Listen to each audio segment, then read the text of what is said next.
इस फिल्म में नेफ्रॉन नाम के काफी बुरे राजा को दिखाया गया है, जिसकी जुल्म से परेशान होकर उसके भाई ने उसकी हत्या कर दी और फिर उसे मम्मी बनाकर एक ताबूत में दफन कर दिया। लेकिन नेफ्रॉन के पास ऐसी शैतानी शक्तियां थी जिससे वो मरने के बाद भी खुद को जीवित कर सकता था। इसलिए उसके भाई ने एक हीरे को उसके शरीर के अंदर डालकर उसे दफन किया, ताकि हीरे की शक्ति के कारण वो हमेशा के लिए ताबूत के अंदर कैद रहे। और ऐसा ही हुआ, क्योंकि नेफ्रॉन हजारों साल तक उस हीरे के कारण अब भी ताबूत के अंदर कैद है। पर अब कुछ आर्कियोलॉजिस्ट नेफ्रॉन की ताबूत की तलाशी में निकले ताकि उसके अंदर से वो हीरा निकाल सके। तो क्या वो इसमें सफल हो पाएंगे या फिर नेफ्रॉन ताबूत से बाहर निकलकर उनकी हत्या कर देगा, यही हमें इस मूवी में जानने को मिलेगा। पर दोस्तों, एक्सप्लेनेशन की शुरुआत करने से पहले अगर आपको वीडियो पसंद आए तो इसे लाइक जरूर करें और अपने दोस्तों से इस वीडियो को शेयर और चैनल को सब्सक्राइब करके मेरा मनोबल जरूर बढ़ाए, क्योंकि आपके लाइक, कमेंट और सब्सक्राइब से ही मेरा चैनल चल पाएगा, ताकि मैं आपके लिए और भी ऐसे वीडियोस पोस्ट कर सकूं। तो चलिए शुरुआत करते हैं मूवी के एक्सप्लेनेशन से। फिल्म की शुरुआत में हमें एंड्रू नाम के आर्कियोलॉजिस्ट को दिखाया जाता है, जो अपने कैमरामैन के साथ इजिप्ट में नेफ्रॉन का ताबूत ढूंढने आया होता है, जिसे ढूंढने में उसने अपना पूरा जीवन निकाल दिया।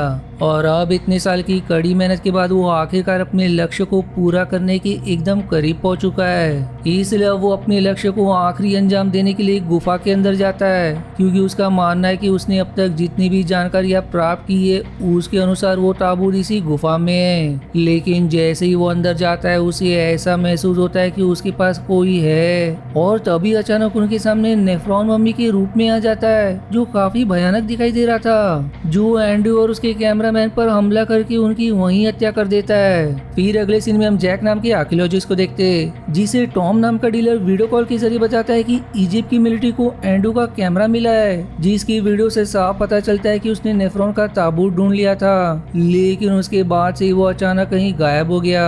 दरअसल उस वीडियो में नेफ्रॉन रिकॉर्ड नहीं हुआ, और जितने भी वो वीडियो देखा उसे बस इतना पता चला कि एंड्रू को ताबूत मिल चुका था। आगे अब टॉम ये भी शेयर करता है कि मैं चाहता हूँ कि तुम उस ताबूत के पास जाओ, क्योंकि ऐसा कहा जाता है कि उस ताबूत के अंदर एक हीरा है जिसकी कीमत का अंदाजा कोई नहीं लगा सकता, क्योंकि वो अपने समय का सबसे खास हीरा हुआ करता था। इसलिए मैं उस हीरे को प्राप्त करना चाहता हूँ, और अगर तुम मुझे वो हीरा ला कर दो तो तुम मुझसे जो मांगोगे मैं वो दे दूंगा।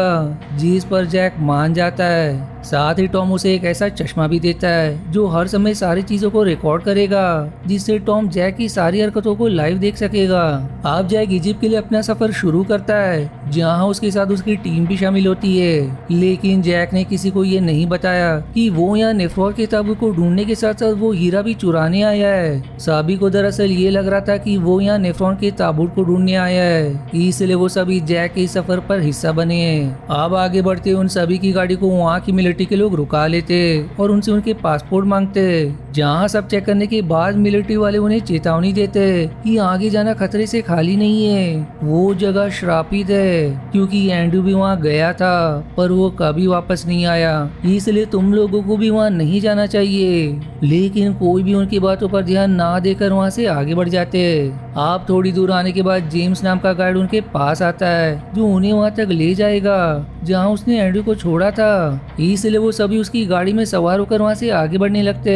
पर रात ज्यादा हो जाने के कारण वो एक जगह कैंप लगाकर आराम करने लगते। और तभी फिर से वहाँ मिलिट्री वाले आकर उन्हें धमकाना शुरू कर देते कि वो सभी तुरंत ये जगह खाली कर दे। लेकिन जब जैक उनसे ये कहता है कि हमें यहाँ टॉम ने भेजा है, तो टॉम का नाम सुनते ही वो सभी शांत हो जाते, क्योंकि टॉम की यहाँ बहुत पहचान है। पर मिलिट्री वाले उन्हें ये डरा कर वहाँ से चले जाते कि तुम लोग तो वहाँ जा रहे हो लेकिन वापिस कभी नहीं आ पाओगे। पर अब भी कोई भी उनकी बातों पर ध्यान नहीं देता। अब अगले दिन सभी अपना सफर शुरू करते, लेकिन अब उन्हें रेगिस्तान पार करना होगा और गाड़ी से जाना असंभव था। इसलिए जैक और बाकी पैदल ही आगे बढ़ने का तय करते और काफी देर तक तेज धूप में अपना सफर जारी रखते।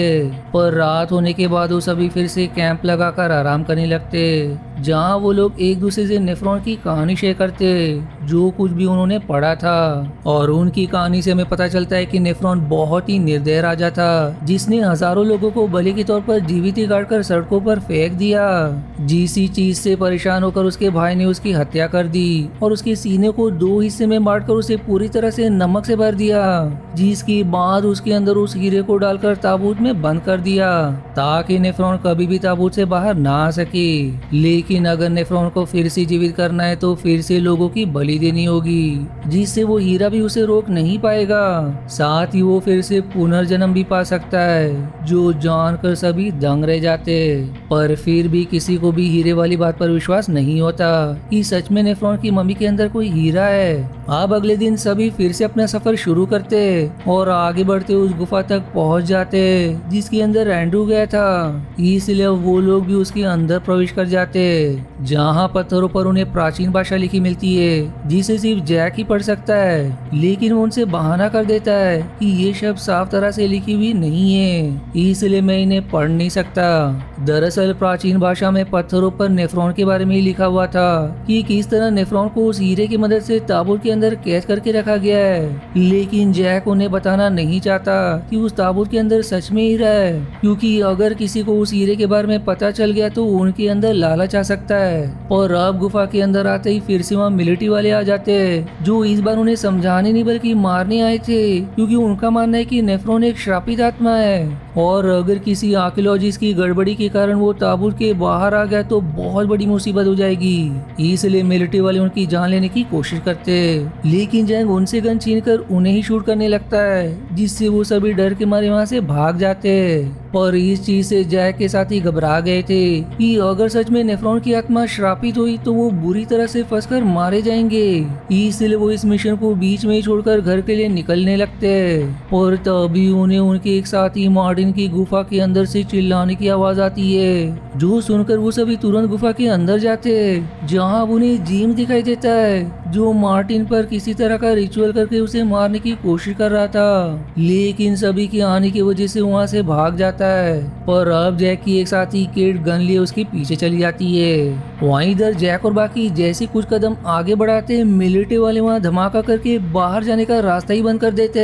तब एक पत्थर के नीचे मार्टिन का हाथ फंस जाता है, जिस पत्थर को हिला पाना सभी के लिए असंभव था। लेकिन जैक उसे ऐसे ही छोड़ नहीं सकता था, इसलिए वो अपना पट्टा उसके हाथ में टाइट बांधकर सीधे घसीट लेता है, जिससे मार्टिन का हाथ उखड़ जाता है। लेकिन भाग्य से वो जीवित था। अब इसके बाद सभी उस गुफा से बाहर निकलने का रास्ता ढूंढने लगते।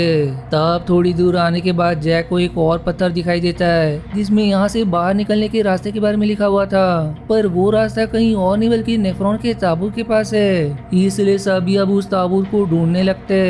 तब वहाँ केट आकर उन्हें बताती कि जेम्स तो मेरे हाथों से बच निकला, लेकिन मुझे एंड्रू का शव मिला है। जो सुनकर सभी उसके शव के पास जाते, जो अब पूरी तरह से कंकाल बन चुका था। वहीं जैक को एंड्रू के पास से कुछ डायनामाइट्स और उसकी एक डायरी मिलती है, जिसमें ताबूत तक पहुंचने का रास्ता बना हुआ था। इसलिए अब सभी उसी रास्ते से आगे बढ़ना शुरू करते। फिर थोड़ी दूर आने के बाद उन्हें वहाँ खुली हवा महसूस होती है, जिसे महसूस करके वो सभी खुश हो जाते कि अब वो बाहर निकल सकते। इसलिए सभी उसी ओर बढ़ने लगते। लेकिन तभी अचानक से वो गुफा टूटने लगती है, जिसकी दूसरी तरफ बेचारा मार्टिन फंस जाता है। वो सभी अब उसे वहाँ से बाहर निकलने की कोशिश कर रहे होते हैं, और तभी कोई अचानक से वहाँ कर मार्टिन को घसीटते हुए वहाँ से ले जाता है, जो देखकर सभी घबरा जाते। उन्हें लगता है कि ये काम जरूर जेम्स का होगा, क्योंकि वो नेफ्रॉन की पूजा करता है। उसी ने एंड्रू को भी मारा होगा, और अब वो मार्टिन को भी अपने साथ ले गया। इसके बाद अब सभी उस ताबूत को ढूंढने लगते, और काफी देर तक ढूंढने के बाद आखिरकार उन्हें वो ताबूत मिल ही जाता है, जिसके चारों तरफ मोमबत्ती लगी थी। और उन मोमबत्ती का वहाँ होना साफ दर्शा रहा था कि कुछ समय पहले यहाँ जरूर कोई आया था। लेकिन सभी इस चीज को अनदेखा करके उस ताबूत को खोलने का तय करते, क्योंकि नेफ्रॉन का ताबूत ढूंढकर उन्होंने बहुत बड़ी खोज कर ली थी। और जैसे ही वो ताबूत खोलते, वो ये देखकर दंग रह जाते कि उसके अंदर नेफ्रॉन का शव है ही नहीं। अब इस चीज से टॉम, जो चश्मे से उन पर नजर रखा हुआ था, वो और ज्यादा परेशान हो जाता है और जैक को चिल्लाते हुए कहता है कि मुझे कैसे भी करके वो हीरा चाहिए। तब उसकी आवाज बाकी सुन लेते, जो सुनकर वो सभी जैक से लड़ना शुरू कर देते, क्योंकि उसी के कारण वो यहाँ पर बुरी तरह से फंस गए। पर वो आगे कुछ समझा पाता तभी वहाँ नेफ्रॉन आकर उन सभी पर हमला कर देता है, लेकिन केट और जैक उसके चंगुल से बच निकलते। तब जैक केट से कहता है कि तुम यहाँ से बाहर निकलने का रास्ता ढूंढो, तब तक मैं सभी को ढूंढ कर लाता हूँ। इसलिए केट वहाँ से चली जाती है। इसलिए अब जैक अपनी टीम के बाकी साथियों को ढूंढ रहा होता है, लेकिन गुफा काफी ज्यादा भूल भुलैया जैसी थी, जिस वजह से जैक को समझ नहीं आता कि आखिर वो किस तरफ जाए। लेकिन तब वहाँ फिर से नेफ्रॉन आकर उस पर हमला कर देता है, जिससे जैक बेहोश हो जाता है। और फिर नेफ्रॉन उसे लेकर अपने ताबूत के पास आता है, जहाँ जेम्स जैक के साथियों पर रिचुअल कर रहा होता है। और रिचुअल के दौरान वो उनके सीनों को 2 हिस्सों में करने के बाद उसके अंदर नमक भर देता है, जैसे कि नेफ्रॉन के साथ भी किया गया था, ताकि नेफ्रॉन को पुनर्जन्म मिल सके। यानी कि जेम्स का लोगों की बलि देने के कारण ही नेफ्रॉन उस हीरे के बावजूद भी ताबूत से बाहर आ गया, जिसके बाद वो जैक को मारने भी आता है। लेकिन तभी वो होश में आ जाता है, पर अब इसका कोई फायदा नहीं होता, क्योंकि उसे बंदी बनाया गया था। लेकिन इससे पहले कि जेम्स उसे मार पाता, वहाँ केट आकर पीछे से उसकी हत्या कर देती है, जो फिर जैक को छुड़ाकर तुरंत उसके साथ वहाँ से बाहर निकलने के रास्ते की तरफ भागने लगती है, क्योंकि उसने वो रास्ता ढूंढ लिया था। पर बाहर आने से पहले ही नेफ्रॉन वहाँ पहुँच जाता है, जो उन पर बुरी तरह से टूट पड़ता है। लेकिन समय रहते जैक उसके अंदर से वो हीरा निकालकर वहाँ डायनामाइट लगा देता है, जिस वजह से नेफ्रॉन वही विस्फोट हो जाता है, जिसकी बाद जैक और केट गुफा के बाहर आ जाते हैं। अब जैक के पास हीरा देखकर टॉम एकदम खुश हो जाता है और उसे तुरंत वापस आने के लिए कहता है। लेकिन जैक उस हीरे को अपने पास रखने के बजाय उसे दूर फेंक देता है, क्योंकि उसी हीरे के कारण उसने अपने साथियों को खो दिया।